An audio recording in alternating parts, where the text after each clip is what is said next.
Hello दोस्तों, मैं राज त्रिपाठी एक बार फिर से आपका स्वागत करता हूं द दिल्ली एकेडमी में। दोस्तों, आज का अपना टॉपिक है एक्सपोनेंट एंड पावर यानी कि घातांक। आज हम एक्सपोनेंट के बारे में सीखेंगे, समझेंगे, लॉज ऑफ एक्सपोनेंट यानी कि घातांक के नियमों के बारे में जानेंगे। दोस्तों, आप बोर्ड पे देख रहे हैं लॉज ऑफ एक्सपोनेंट यानी घातांक के नियम मैंने बारी बारी से लिखे हुए हैं और इसे हम वन बाय वन समझते जाएंगे और साथ में हम एग्जाम्पल के माध्यम से इसे समझेंगे। तो दोस्तों स्टार्ट करते हैं। सबसे पहले एक एग्जाम्पल लेते हैं। माना कि 5 की पावर अगर 4 है तो दोस्तों ये जो 5 है इसे हम बेस कहते हैं, बेस या हिंदी में हम कहेंगे इसे आधार। और दोस्तों जो ये इसकी पावर आप देख रहे हैं 4, ये इसे हम एक्सपोनेंट कहते हैं या हिंदी में हम इसे घात कहते हैं। तो दोस्तों समझ में आया होगा बेस और एक्सपोनेंट। अब हम चलते हैं अपने लॉज की तरफ। पहला है, और ध्यान देंगे कि हमने a को एक बेस के रूप में लिया है और m या n को हमने उसकी पावर के रूप में लिया हुआ है। दोस्तों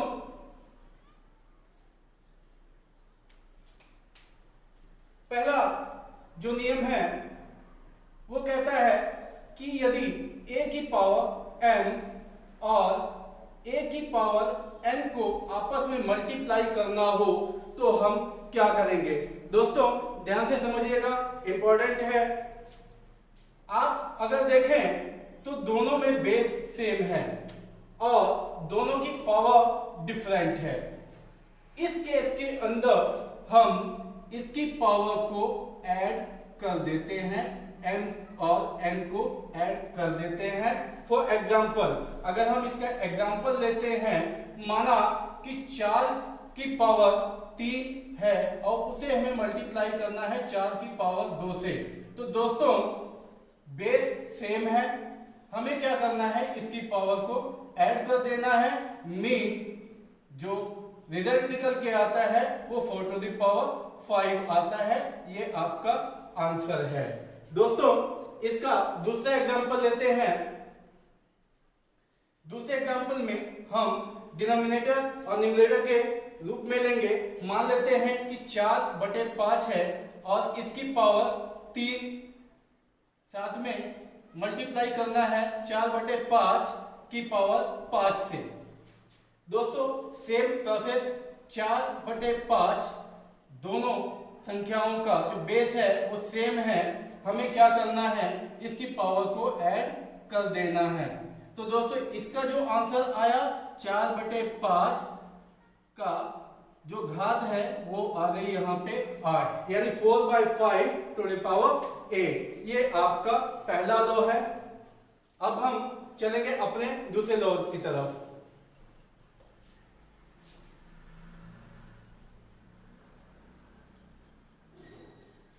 दोस्तों अभी हमने पहला लॉ किया जिसमें बेस सेम था। दूसरे लॉ में बेस डिफरेंट है और पावर सेम है। दोस्तों पहले लॉ में बेस सेम था और पावर डिफरेंट थी। यहां पे बेस डिफरेंट है बट जो पावर है वो सेम है। ऐसी कंडीशन में a into B whole power आपका n आता है। एग्जाम्पल के माध्यम से अगर हम समझना चाहें तो मान लेते हैं 3 की पावर 4 है और 4 की पावर 3 है, या कंफ्यूजन ना हो हम दूसरा अंक या दूसरी संख्या लेते हैं, 5 की पावर भी 4 है। तो दोस्तों यहाँ पे बेस डिफरेंट है बट यहाँ जो एक्सपोनेंट है या घात है वो सेम है। इस कंडीशन में मैंने आपको बताया a into B mean 3 into 5 और इसकी पावर होगी 4, यानी कि 15 टू द पावर 4। ये आपका आंसर होगा। और इसे अगर हम रैशनल नंबर या एक परिमेय संख्या में लें, वैसे तो ये भी परिमेय संख्या है, 3/1 कर दो, ये एक रैशनल नंबर बन जाता है। बट दूसरा एग्जांपल लेते हैं, यहाँ पे मान लेते हैं 3/4 पावर 2 को मल्टीप्लाई करना है 3/2 की पावर 2 से। तो दोस्तों यहाँ पे बेस सेम नहीं है, बट क्या है, यहाँ एक्सपोनेंट जो है वो सेम है, यानी कि 3 × 4 मल्टीप्लाइड बाय 3 × 2 और पावर इसकी होगी 2, यानी कि ये जो होगा 3 3 जा 9, क्योंकि ऊपर नीचे कटना नहीं, 3 3 जा 9, 4 2 जा 8 और इसकी जो पावर है वो आती है 2। ये इसका आंसर हुआ। तो दोस्तों ये था दूसरा नियम घातांक का। अब हम बात करेंगे घातांक के तीसरे नियम की। दोस्तों अभी तक हमने 2 नियम देखे जिसके अंदर हमें संख्याओं को मल्टीप्लाई करना होता था। तीसरा नियम है जहां हम डिविडेशन पे काम करेंगे और मान लेते हैं कि a की पावर m है, साथ में इसे डिवाइड करना है a की पावर n से, a की पावर n से।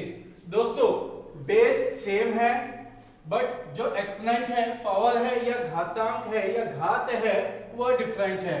दोस्तों यहां पर जब हम मल्टीप्लाई करते थे तो पावर्स को हम ऐड करते थे, यहां पे उसका अपोजिट होगा, बिकॉज यहां पे हमें डिवाइड करना है। तो a की जो पावर होगी वो m - n होगी। दोस्तों अगर इसे एग्जांपल के माध्यम से समझना हो तो हम समझेंगे इसे। पहला एग्जांपल लेते हैं कि माना 6 की पावर 5 को डिवाइड करना है 6 की पावर 3 से। तो दोस्तों क्या करेंगे, हम यहाँ जो रूल है उसको फॉलो करेंगे, 6 और जो उसकी पावर है उसका डिफरेंस हम निकाल देते हैं। तो दोस्तों आपका आंसर आता है 6 की पावर 2, ये आपका आंसर है। इसे दूसरी तरीके से समझना चाहें, मान लेते हैं 6/5 की पावर 6 है जिसे डिवाइड करना है 6 की पावर 6/5 टू द पावर 3। तो दोस्तों बेस सेम है, पावर का डिफरेंस निकालेंगे 6 - 3, यानी कि आपका आंसर आता है 6/5 टू द पावर 3। ये आपका आंसर आता है। ये है आपका तीसरा नियम। दोस्तों चलते हैं अपने चौथे नियम की तरफ।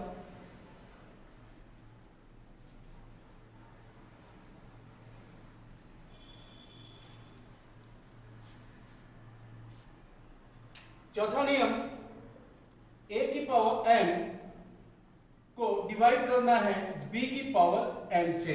दोस्तों क्या है, यहां जब हमने तीसरा नियम देखा था तो उसमें बेस सेम था और जो इसकी पावर थी वो डिफरेंट थी। बट यहां क्या है कि यहां पे बेस डिफरेंट है और आपका पावर सेम है। इस कंडीशन के अंदर जो आपका लॉ कहता है वो कहता है a डिवाइडेड बाय b और पावर m,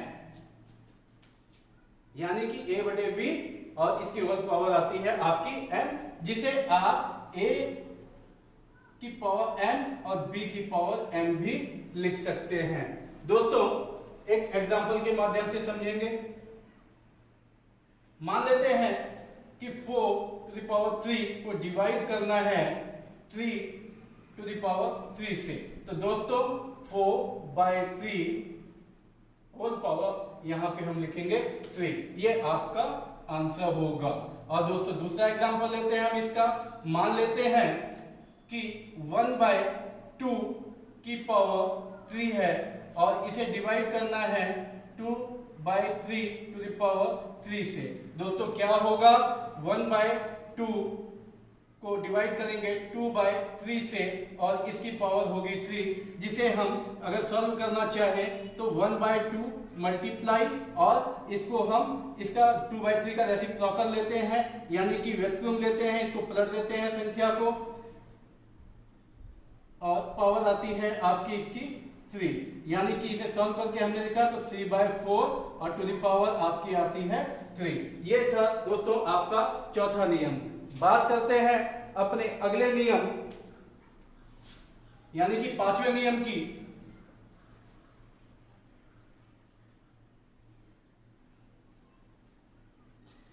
दोस्तों पांचवें नियम में a की पावर n है और इसकी होल पावर आपकी n है। ऐसे क्वेश्चन आप लोगों के सामने आते भी होंगे। तो दोस्तों इस कंडीशन में जो इनकी पावर्स है उनको हम आपस में मल्टीप्लाई कर देते हैं, यानी a to the power m n। दोस्तों एग्जांपल के साथ इसे समझेंगे। मान लेते हैं 5 की पावर 3 है और इसकी होल पावर 2 है। इस कंडीशन में 5 की जो पावर होगी 3 इंटू 2 होगी, यानी कि 5 टू द पावर 6। दोस्तों इसको मल्टीप्लाई करना होता है और आपका सॉल्यूशन आपके सामने होता है, आपका आंसर आपके सामने होता है। दूसरा एग्जांपल लेते हैं दोस्तों।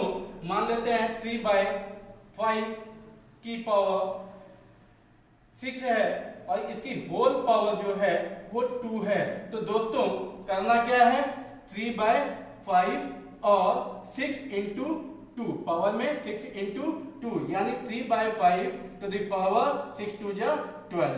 ये आपका आंसर होगा। दोस्तों ये था आपका पांचवा लॉ। अब हम बात करेंगे छठे लॉ की। दोस्तों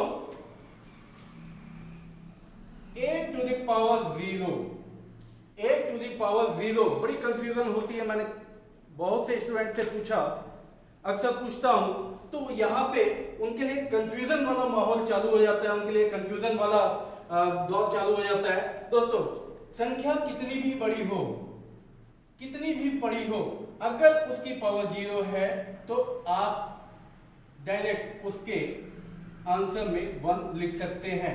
जैसे कि मान लेते हैं, लगाते चले जाइए, कितनी भी बड़ी संख्या हो, कितनी भी बड़ी संख्या हो, अगर उसकी पावर 0 है तो इसकी वैल्यू हमेशा 1 होगी। संख्या कितनी बड़ी है ये मायने नहीं रखता, मायने ये रखता है कि संख्या चाहे छोटी हो, बड़ी हो या बहुत बड़ी हो, अगर उसकी पावर 0 है तो दोस्तों वैल्यू हमेशा 1 ही होगा। दोस्तों चलते हैं अपने सातवें लॉ की तरफ। दोस्तों कई बार हम लोग देखते हैं कि मान लेते हैं कि -1 है और इसकी पावर 100 दी हुई है और आपसे पूछा जाता है इसकी वैल्यू क्या होगी। तो सबसे बड़ी कंडीशन मतलब जो कंफ्यूजन होती है वो ये होती है, या आंसर जो है वो प्लस में आएगा या माइनस में आएगा।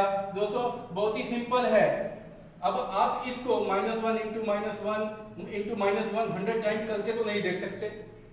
करना क्या होता है, आसान सा नियम है, अगर किसी माइनस की संख्या की पावर जो है सम संख्या है या इवन नंबर है, जैसे -1 की पावर मैंने यहां लिखा 100, तो दोस्तों अगर पावर सम संख्या है या इवन नंबर है तो आंसर हमेशा पॉजिटिव ही आएगा, आंसर हमेशा पॉजिटिव ही आएगा।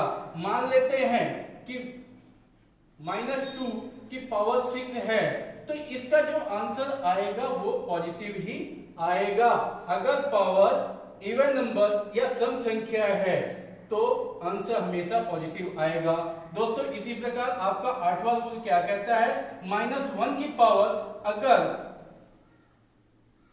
ऑड नंबर है या विषम संख्या है, दोस्तों 100 मैंने एग्जांपल के लिए लिखा यहाँ पे, 98 भी हो सकता था, 102 भी हो सकता था, 500 भी हो सकता था, 550 मीन जो भी पावर होगी यहाँ पे वो इवन नंबर में ही होगी या सम संख्या ही होगी। इसके अपोजिट जो 8वां रूल कहता है, यदि किसी माइनस की संख्या की पावर जो है विषम संख्या हो या ऑड नंबर हो तो इसका जो आंसर आएगा हमेशा नेगेटिव ही आएगा। यानी कि -1 की पावर अगर 99 है तो इसका आंसर भी नेगेटिव आएगा, यानी कि -1 ही आएगा। दोस्तों एक बार फिर से बता देता हूं, यदि किसी नेगेटिव संख्या की पावर सम संख्या हो या इवन नंबर हो तो जो उसका आंसर आएगा, जो उसकी वैल्यू आएगी वो हमेशा पॉजिटिव होगी। इसके अपोजिट यदि किसी नेगेटिव संख्या या नेगेटिव नंबर का जो पावर है वो विषम संख्या हो या ऑड नंबर हो तो जो उसकी वैल्यू आएगी वो हमेशा नेगेटिव ही आएगी। तो दोस्तों ये था आपका सातवां और आठवां नियम। हम बात करते हैं हम 9th लॉ की, यानी कि 9वें नियम की। और मैंने बच्चों को कंफ्यूज होते देखा है इस नियम में। दोस्तों 9वां नियम, मान लेते हैं a की पावर माइनस m है, यानी कि यहां अभी तक जो हमने बात की वो क्या की कि जितनी पावर्स थी वो पॉजिटिव थी, यहां पे इसकी पावर जो है वो नेगेटिव है। तो दोस्तों आप इसका वैसे अगर आप चाहते हैं कि इसकी पावर को मैं पॉजिटिव कर दूं, हम लोग पॉजिटिव कर सकें, तो कुछ नहीं करना है, आपको इसका रेसिप्रोकल कर देना है और आपकी जो घात है, पावर है, एक्सपोनेंट है, वो आपका पॉजिटिव हो जाता है। इसके अपोजिट मान लेते हैं कि a की पावर m है और आप चाहते हैं कि ये नेगेटिव हो जाए, इसकी जो पावर एक्सपोनेंट या घातांक है वो नेगेटिव हो जाए, तो भी आप रेसिप्रोकल कर दीजिए, आपका ये जो पावर है ये नेगेटिव हो जाता है। दोस्तों एग्जांपल लेते हैं, मान लेते हैं 5/6 है, इसकी पावर -4 है। मैं चाहता हूं जो हमारे क्वेश्चंस की अगर ऐसी रिक्वायरमेंट आ जाए कि मुझे ये पावर पॉजिटिव चाहिए, तो दोस्तों करना क्या है, रेसिप्रोकल कर देना है और आपकी पावर जो है वो पॉजिटिव हो जाएगी। इसके अपोजिट यदि ये जो है पॉजिटिव है, मुझे नेगेटिव करना, तो रेसिप्रोकल कर दीजिए और आपकी पावर नेगेटिव हो जाती है। तो दोस्तों ये था आपका 9वां नियम।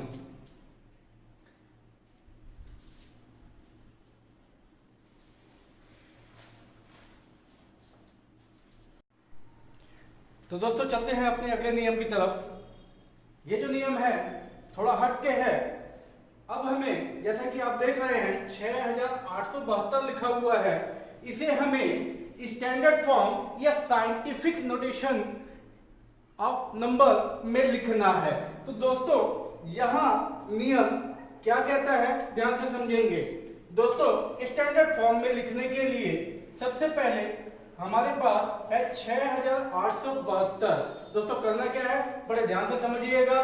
दोस्तों जो आपका लेफ्ट हैंड साइड से जो आपकी पहली डिजिट है, उसके बाद आप एक पॉइंट या डेसिमल लेंगे और मल्टीप्लाई करेंगे डेसिमल की जगह 1 और उसके बाद 3 डिजिट है तो 30। दोस्तों उसके बाद 6.872 और अगर मैं इस 1000 को शॉर्ट फॉर्म में लिखना चाहूं तो 10⁻³ लिख सकता हूं। ये आपका 6872 का स्टैंडर्ड फॉर्म आपके सामने है। क्या किया है दोस्तों, 4 डिजिट है, 3 डिजिट छोड़ा और यहां एक डेसिमल लिया हमने और मल्टीप्लाई किया।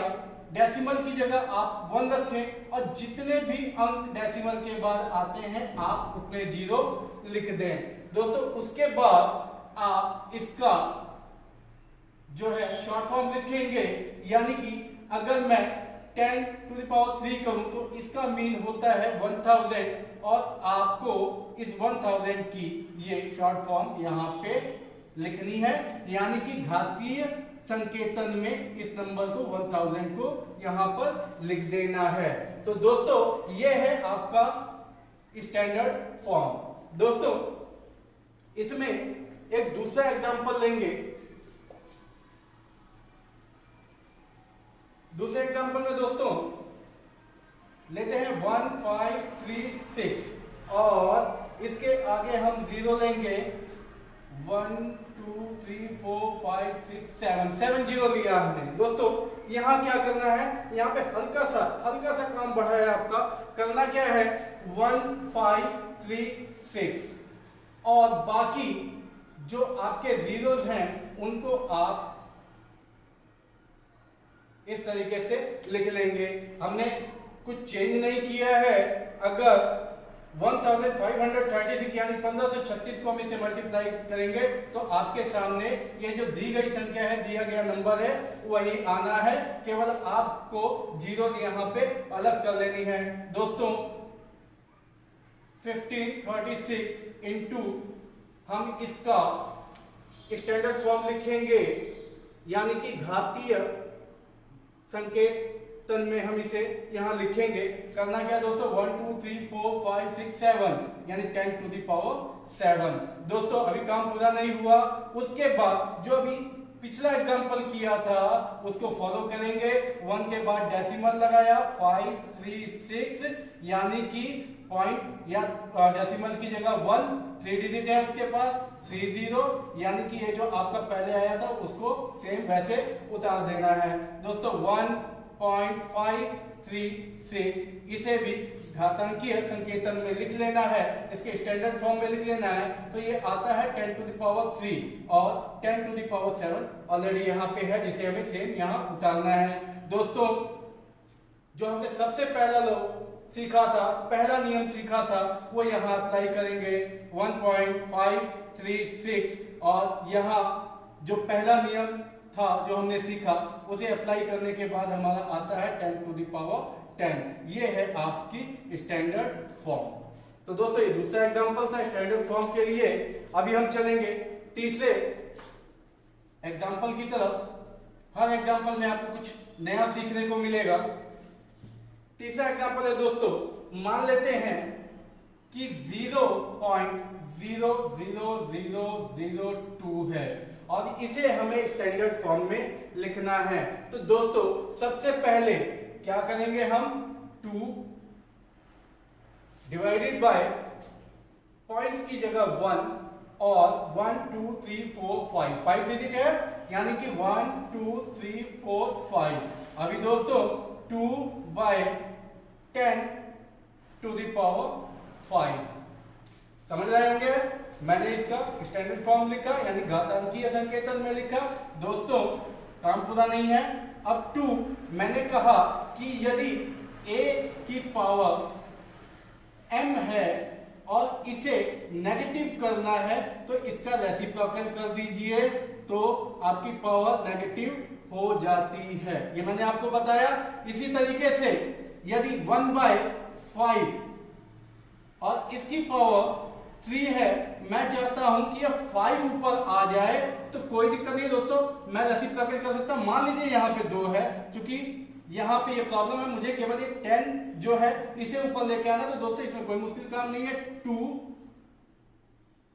जो है वो अपनी जगह ठीक है और -5 जो है 5 ऊपर लिख करके मैं इसकी जो पावर है उसे नेगेटिव कर दूंगा। आपका आंसर यहां पे आ जाएगा। दोस्तों उसी तरीके से यहां क्या होगा,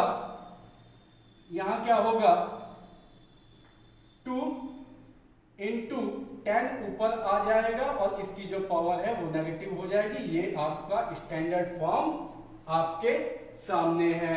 दोस्तों चलते हैं अपने चौथे एग्जाम्पल की तरफ।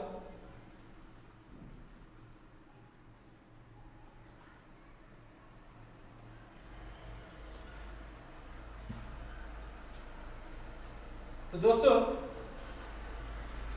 चौथा एग्जाम्पल हम लेंगे, स्टैंडर्ड फॉर्म में दिया हुआ है। मान लेते हैं कि 2 इंटू 10 टू द पावर -5 दिया हुआ है और अभी तक हमने क्या किया, अभी तक हमने स्टैंडर्ड फॉर्म में लिखा। अब हमें स्टैंडर्ड फॉर्म से जो यूजुअल फॉर्म है उसमें कन्वर्ट करना है। तो दोस्तों 2 इंटू 1/10 टू द पावर 5 यानी कि 2/1 2 3 4 5 अगर स्टैंडर्ड फॉर्म है। अब यूजुअल फॉर्म में लिखना है तो हम इसे खोल देंगे और उसके बाद दोस्तों करना क्या है, 1 2 3 4 5 यानी कि 2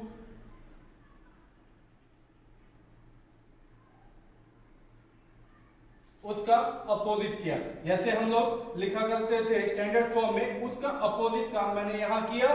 नीचे जो है मुझे इसमें यूजुअल फॉर्म में लिखना है, तो 1 2 3 4 5 यानी कि 5 डिजिट से पहले आपका 1 की जो डेसिमल की जगह हम 1 लेते थे, अब 1 की जगह हमें यहाँ पे डेसिमल लेना है। दोस्तों ये आपका यूजुअल फॉर्म आपके सामने है।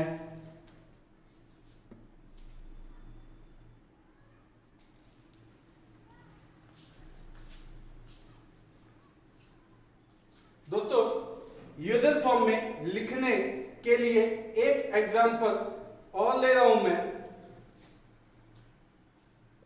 1.596 को मल्टीप्लाई किया हुआ है 10 टू द पावर -6 से। दोस्तों यहां क्या होगा, सबसे पहले 1596 और डिवाइड करेंगे, पॉइंट की जगह हम 1 लेंगे, 3 0 लेंगे क्योंकि डेसिमल के बाद 3 डिजिट हैं, और उसके बाद इसको रेसिप्रोकल करके हम जो नेगेटिव में है पावर उसको पॉजिटिव कर देंगे। अभी दोस्तों 1596 और ये 10 टू द पावर 3 हो गया, multiply by 1/10 to the power 6, और ये जो आप नीचे देख रहे हैं पहला लो लेते हुए पहले लो के अकॉर्डिंग मैं इसे मल्टीप्लाई कर देता हूं 1596, और जब हम बेस सेम है 10 to the power 3, 10 to the power 6 यानी 10 टू द पावर 3 प्लस 6 यानी कि 9। ये आपका यूजुअल फॉर्म आपके सामने है। तो दोस्तों उम्मीद है कि आपको ये टॉपिक अच्छे से समझ में आया होगा। दोस्तों अगर आपने सब्सक्राइब नहीं किया है तो प्लीज सब्सक्राइब कर लें, लाइक करें, शेयर करें। धन्यवाद।